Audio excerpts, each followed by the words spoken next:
Nuestro programa Cultivando Patria ha venido a lo largo de su trayectoria en estos 38 programas intentando construir una línea editorial cuyo único objetivo está vinculado a la posibilidad de ir acercándonos a la interpretación más certera, más real, más objetiva y más subjetiva también de nuestra realidad. Y ha sido para mí en lo particular un soporte muy importante, en primer lugar, lo que el pueblo, nuestro pueblo, nos aporta con su sabiduría. Entendida la sabiduría, en palabras de Enrique Dussel, como la ordenación desde un horizonte de sentido, la ordenación desde un horizonte de sentido que permite una visión de la totalidad. Enrique Dussel. Enrique Dussel también ha sido, para mí en lo particular, un pensador que en sus estudios sobre la posibilidad de desarrollar una filosofía de los pueblos originarios que nos permita irnos descolonizando desde el punto de vista cultural, que es al final del juego la esencia de todo proceso político, de toda revolución, la descolonización cultural y la construcción de un nuevo patrón, de un nuevo modelo de cultura. Y él, en el esfuerzo con otros pensadores del mundo, como Tariq Ali, como el profesor Sur Buenaventura de Sousa, han venido trabajando en esa posibilidad de construcción de una filosofía de nuestros pueblos originarios. Y en uno de los videos, que recomiendo la posibilidad de buscarlos y revisarlos, él hablaba del aporte de la cultura de los bantúes, 1500 años, 3000 años antes de Cristo, de cómo aportaron los bantúes en el centro del corazón de África, ligeramente hacia el sur de África, a la cultura egipcia. Y cómo aportaron las culturas asiáticas, luego las persas, luego esa fusión que se dio allí en el Medio Oriente y el corazón de África, cómo aportaron a la cultura europea, que con el tiempo ha venido asumiendo una especie de patrón hegemónico, de la civilización,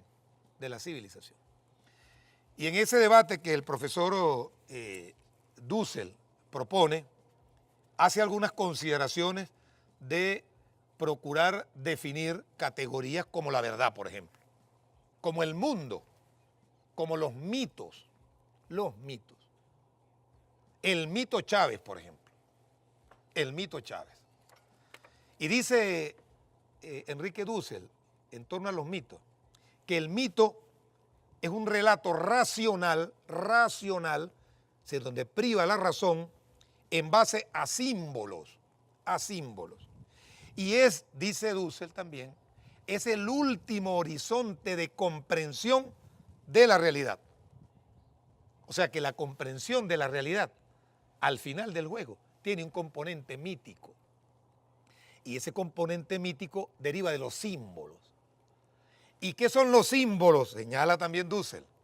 Son interpretaciones que el ser humano, nosotros, la raza humana, hace de el contexto, de un objeto en función del contexto.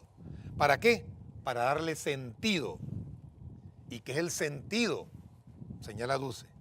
Es aquello que el ser humano, desde su mundo, desde su percepción, añade a la realidad. Es decir, algo tiene sentido cuando yo interpreto esta realidad que está aquí, este tractor, tiene un sentido en función de mi visión del mundo, pero también en función de su momento histórico, de su elemento cultural. Ahora me preguntarán ustedes, ¿y qué es el mundo entonces? ¿Qué es el mundo? El mundo, señala el profesor Dussel, en un debate hermosísimo que desarrolla con Buenaventura de Sousa, es el último horizonte de la comprensión del ser, el último horizonte de la comprensión del ser que atrapa la totalidad del sentido de la realidad, donde se tiene el sentido, la totalidad del sentido de la realidad. Y esa realidad, dice él, esa realidad cósmica, que es todo el universo, es no solo ahí en su percepción, sino también en lo histórico y en lo cultural. El mito Chávez, pues.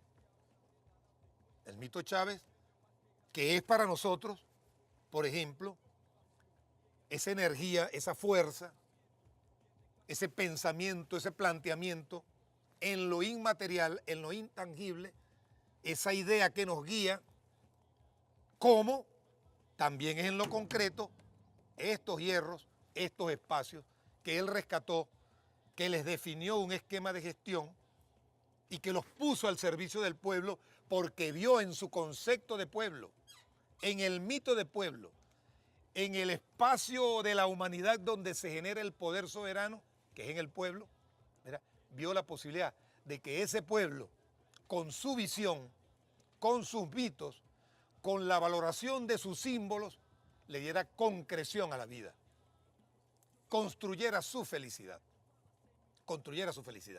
Entonces nos llenó Chávez de espiritualidad, de inteligencia, de conocimiento, de ideas, de procesos, de métodos, de guía. Y yo hacía la analogía hace poco, con todo el respeto, repito, que le tengo a la iglesia y a la religión católica y al resto de las religiones. La comparación del mito Cristo, por ejemplo, que es un mito, como es el mito de la libertad, como es el mito del destino manifiesto que se arrogó el pueblo norteamericano cuando se dijeron ser señalados por Dios a la raza humana blanca para llenar de libertad y felicidad al mundo. Eso es un mito. Y ellos construyeron su patrón de felicidad, y ellos construyeron su patrón de desarrollo, y ellos construyeron su patrón de libertad. Bueno, así como ese mito, el mito Cristo, que como señalaba yo en una oportunidad con el compañero Mario Silva, bueno, ¿qué nos trajo Cristo? Que no estoy tan seguro si Cristo era blanco, puro, creo que era judío, hebreo. Era una mezcla allí de pueblos que se fundieron en esa parte del mundo, al norte de África. Cristo nos trajo el mito del amor, el mito de la esperanza, el mito de la fe, el mito de la bondad. Y tenemos 2017 años creyendo y luchando por Cristo. Y por esa creencia, por ese mito, por esa fe, por esa esperanza, por esa bondad, los pueblos creyentes en Cristo dieron su vida. Fueron arrasados incluso en algunos momentos de la historia. Fueron perseguidos. Y destacan todos en sus lecturas, todos los cristianos, los milagros que hizo Cristo. El inválido que caminó, el ciego que vio, los panes que se multiplicaron, los peces que se multiplicaron, el vino que se multiplicó. Y yo me preguntaba, ¿cuántos ciegos, viejitos, que yo tuve la oportunidad incluso de verlos y llevarlos en nuestros aviones de Conviasa a la hermana República de Cuba, recuperaron su vista gracias a Chávez? ¿Cuántos muchachos que estaban paralíticos, inválidos por accidentes, por malformaciones, en sillas de ruedas, caminaron y están caminando?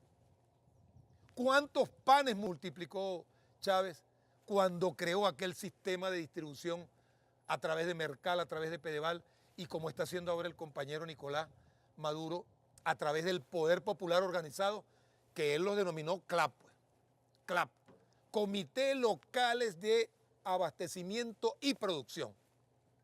Y que esos CLAP, CLAP, con toda seguridad se van a convertir en CLAP al cubo, CLAP cubo. ¿Qué quiere decir CLAP cubo? Comités Locales de Abastecimiento y Producción del poder popular, político, poder popular político, para que asuman la vigencia, la construcción, el fortalecimiento de ese mito que se convirtió en legado, que se convirtió en esperanza, que se convirtió en proyecto, que tiene concreción en la realidad, que además lo estamos viviendo y que nuestros jóvenes, que quizás no tenieron la oportunidad de conocer a Chávez personalmente, sobre todo los jóvenes del 2002, 2004, 2005 para acá, porque eran muy niños, pero que ahora están siendo bombardeados a través de la basura mediática de las redes sociales, a través de la perversión de los medios de comunicación social, que pretenden ahora vender una raza superior, la raza blanca, como dijo un pusilánime allí en un programa que hizo referencia el presidente Maduro. Préstame allí el nombre. Un dueño de un medio, por cierto, Yarek Taylor, editor de una revista. Él hablaba de que la raza blanca era una raza superior. ¿Superior en qué? ¿Superior en qué? En inteligencia. ¿Superior en qué? En sabiduría. Yo me pregunto, primero por Cristo, pues que todos somos... Pásame ahí las laminitas esas ahí que se me cayeron. Pero recuerdo una experiencia que vi hace poco en una película, El hombre que vio al infinito, que narra la historia de Srinivasa Ramanujan. Es Srinivasa Ramanujan, un joven que de manera empírica aprendió las matemáticas por allá, en un pueblito de la India, y fue el pionero del estudio de la matemática fractal y del estudio que definió y ayudó a definir la complejidad de los números impares, por cierto, tesis que ahora está utilizando Stephen Hawking para estudiar los huecos negros.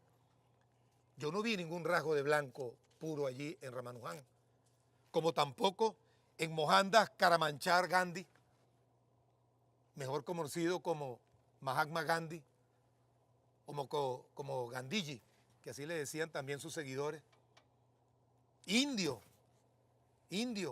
asiático, padre de la libertad. O de Martin Luther King. O sea, ¿superiores en qué? Bueno, yo me atrevo a señalar algo. Superiores en crímenes. Yo creo que nadie le gana a esos racistas que se consideran superiores, que han sido quizás quienes han cometido los más atroces genocidios en la humanidad. En el deporte, en la cultura, en las ciencias. Entonces, hay una tendencia a vender un mito perverso para nosotros, pues, que tenemos nuestros mitos puros, nuestros mitos en los cuales creemos, los cuales hemos venido fortaleciendo, los cuales hemos venido concretando en la realidad y que se llenan, en el caso particular, de espiritualidad.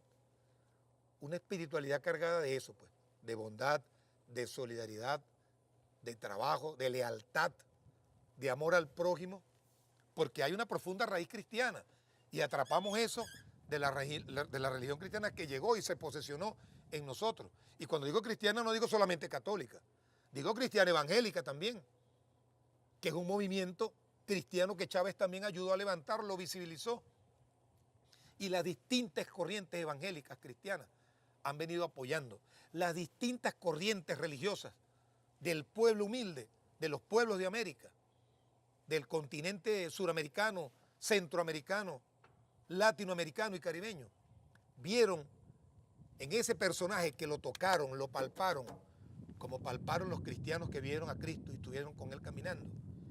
Y bueno, quienes tuvimos el honor de acompañar a Chávez ahí también como sus soldados, y lo palpamos y supimos de su calidad humana, no de la basura esa que pretenden venderle a los jóvenes, basura perversa que ya es por sí una señal del temor que le tienen a la fuerza que implica el conocimiento profundo de la realidad de Chávez, del mito Chávez. O sea, ya es una señal. Esa película, esa serie asquerosa que están pasando por allí, ya es una señal del temor que tienen de la concreción en la realidad de ese mito que es Hugo Chávez. Que es para nosotros un mito, pero es una realidad también. Es una guía, es una esperanza, es un legado, es un legado. Que como todo legado humano tiene sus defectos, como los tuvo Cristo quizás también. ¿Cuántas historias no tejieron de Cristo en torno a María Magdalena, por ejemplo? ¿Cuántas cosas nos construyeron por allí en torno a aquellos supuestos protectores del legado de Cristo? ¿Cuántos mitos no construyeron por allí en esa desaparición que Cristo tuvo desde temprana edad hasta los 30 años, cuando reaparece nuevamente? ¿Cuántas cosas no inventaron? Y que luego la historia fue demostrando su veracidad o su falsedad, Pero al final del juego fue el propio pueblo, el propio ser humano, la raza humana, que es la única raza, como decía Noam Chomsky en un artículo que escribió por allí, que le tocó llenar un formato de un aeropuerto de migración y le preguntaban raza. ¿Por qué me preguntan raza?, decía él. La única raza que yo pertenezco es a la raza humana, Hay quienes quieren clasificarnos en especies mayores y menores como los animales, pues. Los animales. Especie tal, variedad tal o híbrido tal. No.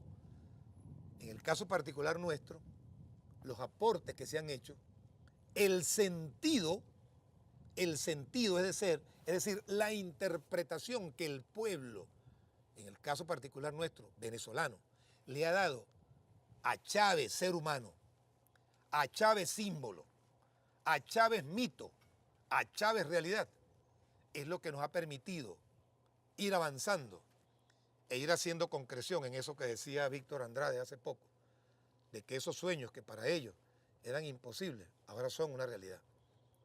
¿Quién iba a pensar que acá en Trujillo íbamos a estar sembrando semilla para soya o semilla de soya para el cultivo de soya?